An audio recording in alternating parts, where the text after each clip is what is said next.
Hello. We have been studying fiction for so very long, but today we begin a new genre of study. We begin the genre of informational text. Keeping it short, when authors inform. In this unit, we will recognize and explain characteristics of structures of information that includes a central idea with supporting details. We will see graphic features and organizational patterns. Likewise, we will analyze and explain how the use of characteristics of text structure achieves specific purposes. An informational text is nonfiction text that gives us details about a topic. After each title, authors can organize the text according to central ideas and support them with key details such as data, definitions, and examples. They can also organize ideas by explaining cause and effect, providing descriptive information, and comparing and contrasting, just to name a few. Informational text includes text features that we see all the time. Sometimes we pay attention to them, and sometimes we don't. But text features and the written text go hand in hand. Good readers think about the structure of the text. Good readers recognize that authors use the same patterns over and over and over again at times. And those patterns are called organizational patterns. And it helps us to better understand not only the author's purpose, but it helps us to process the reading.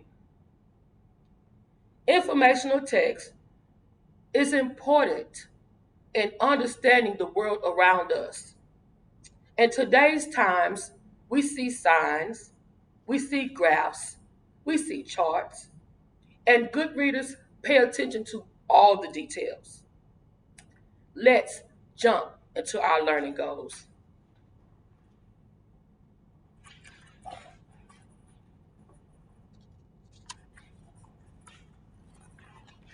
Today, we will recognize characteristics and structures of informational text, recognize characteristics and structures of informational text, including organizational patterns such as logical order and order of importance. Order of importance. In addition to that, we will recognize characteristics and structures of informational text, recognize characteristics and structures of informational text, including the central idea with supporting evidence. So we will look at the central idea and supporting evidence. Key academic vocabulary, central idea. We will be discussing central idea a lot in this unit. The central idea is the topic that the text mainly deals with. The central idea is the topic that the text mostly or mainly deals with. Audience. Audience is very important. We talked about the audience a lot when we studied our genre of drama. But audience, as it relates to informational text, the group to which the message or writing is addressed. The group to which the message or writing is addressed. Good readers pay attention to how the author presents ideas in order to determine the audience. Literary genre. Literary genre. Each of the different categories or classes in which written work can be sorted according to common characteristics of form and content. Literary genre. Each of the different categories or classes in which written works can be sorted according to common characteristics of form and content. And finally, informational essay. Informational essay presents a topic including data and details or examples. Informational essay presents a topic including data and details or examples. Summary is a skill that we've used over and over again. It is important as readers that we summarize each section of the text when we read informational text. Remember, a good summary has the beginning, middle, and end, relevant information, and logical order. A good summary has a beginning, middle, and end, relevant information, and logical order. And in order for readers to be successful in informational text, it's important to take every paragraph one by one or every section one by one, read it, take out the relevant information, summarize everything, and only then can you determine the central idea. Now, I mentioned text structures a few minutes ago. The text structure is how the information in a text is organized for the reader. The text structure is how the information in a text is organized for a reader. So here are a few: descriptive, chronological order, compare and contrast, cause and effect, and problem and solution. One can take a single topic and a text could be written in either of these structures: descriptive, chronological, compare and contrast, cause and effect, and problem and solution. Let's explore a topic together. You know, on my way to work, I was thinking about what topic could we use to see how one topic could be used in different structures. And I thought about balloons. As I was getting ready this morning, I saw balloons on TV that I organized or put together.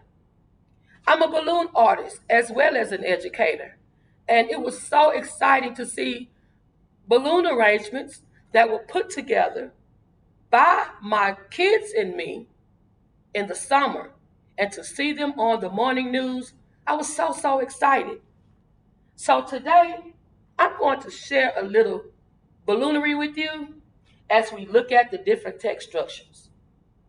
So imagine that you read a text, informational text, and the text described balloons and how they're made.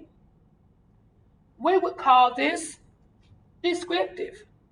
So with descriptive text, authors usually describe a topic or describe something or someone. So how would that look? You would have a central idea in the middle and supporting details all around. We use a different color. Supporting details all around. So we didn't stay.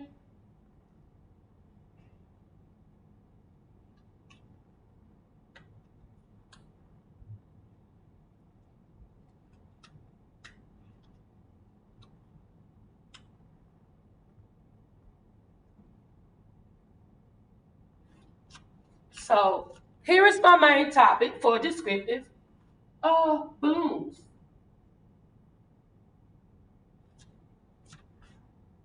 And then all around would be details that would support my main topic. The next one is chronological order. If I were to read a text that was organized in chronological order, in other words, that would be a chronological order text structure.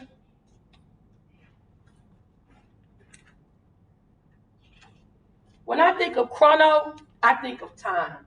Chrono means time. So chronological order show events in the order that they occurred. So with chronological order, I would see steps in the order that things occurred. This happened, and then this happened, and then this happened. Okay? Chronological order. Balloons were invented in this year. After that, people used latex balloons to create something. And then finally, later on, balloons were created to do something else. That would be chronological order. Some authors make a distinction between chronological order and sequential order. Chronological order follows a sequence. It does. But the difference is with chronological order, it involves time. Another type of sequential order would be steps in a process. So if I were to explain how to inflate 2 balloons in one, the steps to do it, it doesn't involve time at all. We call that sequential order. So I do want to clear up that misconception. Chronological order, it happens in sequence, but it happens in sequence according to time. If we're talking about sequential order in general, sequential means steps in which you would do something. Again, if I were to explain how to inflate 2 balloons in one to create a double bubble, then that would be sequential order. Okay? Compare and contrast. When authors organize text in a compare and contrast text structure or organizational pattern, you would see a Venn diagram type of effect. Compare and contrast how things are alike and how they are different. Balloons again. I may compare and contrast mylar balloons versus latex balloons. They're both balloons, they can both be inflated. The air lasts longer in mylar balloons than in latex balloons. If I were to compare and contrast the two, I will be discussing how they're alike and how they are different. Another text structure that authors use is cause and effect. The text explores events or causes. The results of these events are the effects.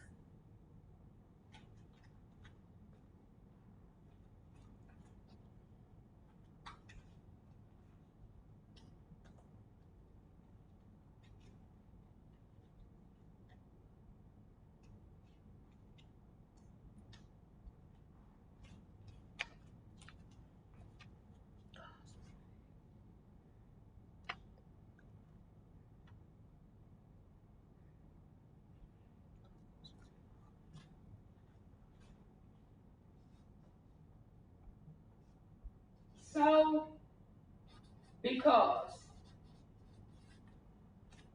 you have so, and then you have because. This is the cause, and this is the effect.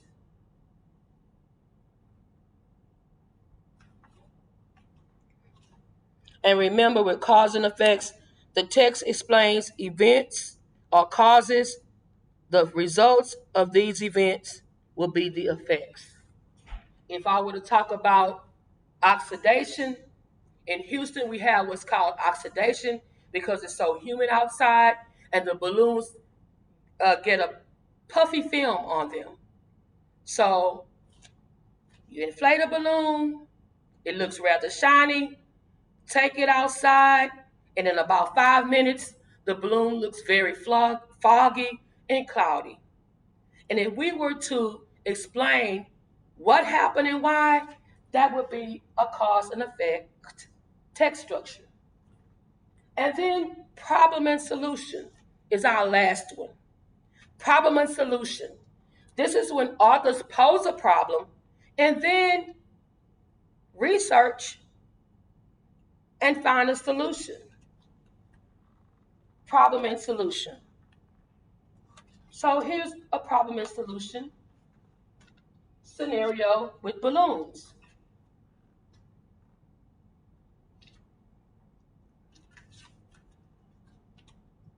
Two broken pieces. The problem. Take it up a little bit. Two broken pieces, the problem, and then we put those two pieces together will be the solution. Let me use the same color. So here's a problem. And let's talk about the solution. Helium is a natural resource. And unfortunately, many scientists have said that there's a helium shortage on Earth. And because of that, balloon artists have to be very selective in using helium to inflate balloons. Helium, lots of times, is reserved for hospitals and schools because in some medical environments, helium is needed. So balloon artists, they try to use more air instead of helium with inflation. The problem is the helium shortage. The solution would be, hey, try not to use helium if you can. Why not inflate with air?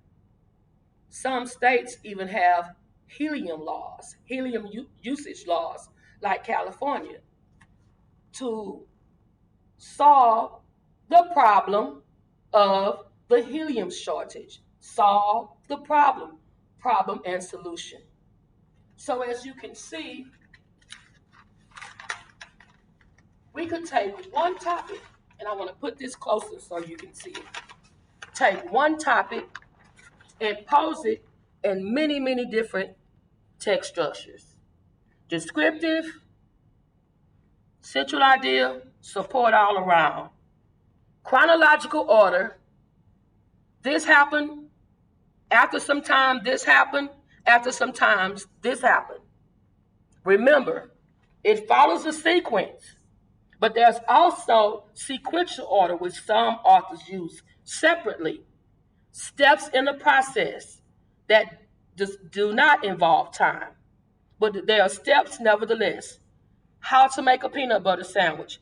First, you get the bread. Then you get the peanut butter. Then you get the utensils to spread the peanut butter. Sequential order. Remember, chrono means time. When time is involved, chronological order. When time is not involved, sequential order. Compare and contrast, how things are alike and how they're different. Cause and effect. Cause and effect. This happened because of this. And lastly, problem and solution. Problem and solution. This is the problem, and this is how we're going to solve the problem. Another key part of informational text is the print itself, the text print. The text print is so important. Sometimes authors write in bold. When words are in bold, they're in bold for a reason. The author wants you to pay close attention to them. Also, italics. If you notice, I italicize the word italics. When words are in italics, they are in italics for a reason. Highlighted. Sometimes authors highlight information. And certainly color. Pay attention to the color. I grabbed a few informational pieces of material to share with you. Let's look at this one from Houston ISD. Thanks for practicing social distance. Thanks for practicing physical distancing, it says. If you notice underneath each picture, there are words that describe. The reason why I decided to use this one is because lots of times kids look at pictures, which is great, but always pay attention to the captions or the words below a picture. Look at this picture. It says, please wear a mask. And then it's written in Spanish. 6 feet apart. Keep 6 feet apart. Temperature check. Temperature checking. Captions and pictures go hand in hand. Captions and pictures help support the written text. We cannot ignore the written text. This is another one that I grabbed. And it tells us how to help prevent the spread of germs and viruses. Look at the color. Notice how the font of this lovely poster is the same in the same area. The size. What color is it? It's white. All of the big information is in white, and everything that supports it is also in white, but smaller. But pay attention to the color. What do you notice about the color in this area? Today's text is called The Play Movement and Its Significance. It was written by Henry S. Woodard in 1917. Now, this book is over 400 pages. And of course, today, we cannot read all 400 pages. But we will look at pieces of the book. We will look at snippets of the text. It's important for us to look at snippets of the text and find the central idea, because as readers, when you read informational text, you want to focus on the central idea of each section.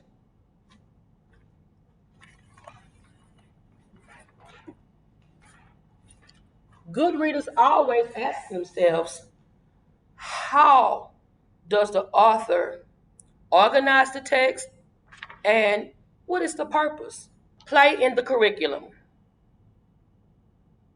Some have said that it is difficult to put play into the curriculum of one-room rural school for the reason that there will often be 8 grades in a single room and the teacher will have 25 or 30 classes in a day. And it is not easily possible for her to leave part of her children to study their lessons while she goes outside with the others. So remember, this was written a long time ago when you had multiple grades in one classroom. However, it is entirely possible to let the small children go outside to play while the others work on their lessons. In many of the smaller towns of from 6 to 1,500 inhabitants, play, however, has been put into a program. This has come for the most part by the addition of an extra recess during the day, or perhaps 2 or 3 extra. These recesses have usually been in charge of the teacher of manual training, domestic economy, or some other special subject. Children need exercise in order to stay healthy. Why not allow them to play on a playground? It is often possible, even in the one-room rule school, for an older girl or boy to help play or facilitate games with younger girls and boys. So let's stop at this point.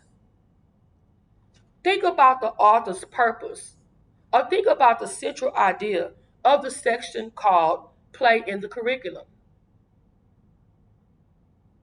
What is the author's purpose for writing Play in the Curriculum? Think about it.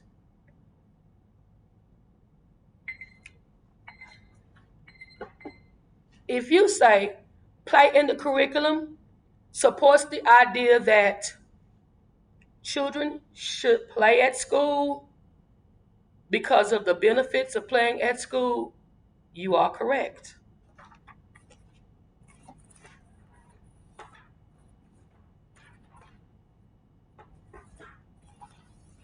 I also noticed when I read this book that it too possessed many text features. Look at the pictures. We can tell that these were long ago. And the caption underneath. This one says, The Campfire Girls. The Campfire Girls. If we didn't read the caption at the bottom, how would we understand the picture? Here's another one. Boy Scout activities.